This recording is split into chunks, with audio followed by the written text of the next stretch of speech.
Porque a gente não faz nada sem o Espírito Santo de Deus na nossa vida.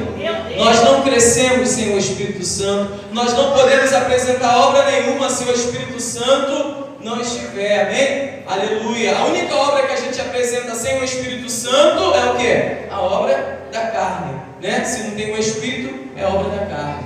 Então a gente vai ver aqui que Pedro, ele recebe esses cristãos, fica feliz, e a gente vai ver que Pedro, ele, né, testifica dessa comunhão e começa ali a testemunhar de tudo que está acontecendo. E a gente vai ver que Pedro, ele era uma pessoa que, embora... Quem era Pedro, irmãos? Pedro caminhou com Jesus. Pedro foi aquele que Jesus chamou na beira da praia e falou, né, segue-me. Ele largou a rede e foi com Jesus. Não é isso, irmão? Quem lembra dessa história? Aleluia. Quem lembra dessa história, amém, irmãos? Aleluia. Aleluia. Quem lembra que Pedro, quando Jesus chamou, Pedro imediatamente largou a rede e foi seguir Jesus? Então, eu faço essas perguntas para a gente massificar ao máximo na nossa cabeça. E a gente vai ver que ao longo ali da caminhada, Pedro, ele tem muitas experiências com Deus. Teve um homem dos discípulos que andou sobre as águas, né, no meio de uma grande tempestade. E esse homem foi quem? Foi Pedro, né? Esse homem é cheio de personalidade, mas era um homem que também foi um homem muito usado pelo Senhor.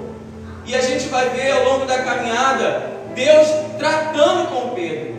E a gente vai ver que há um momento lá no capítulo 10 de Atos que Deus, ele vai falar com Pedro. Pedro vai subir para um terraço e vai fazer uma oração, e o texto diz que Pedro está com fome, e ali a Bíblia diz que desce um lençol com o formato de um vaso, e ali tem muitos animais, e uma voz sai daquela visão e fala para Pedro, come. E ali Pedro fica estranha aquela visão, e ele vai falar para aquela voz, né, eu não vou comer isso, porque eu não comeria algo imundo.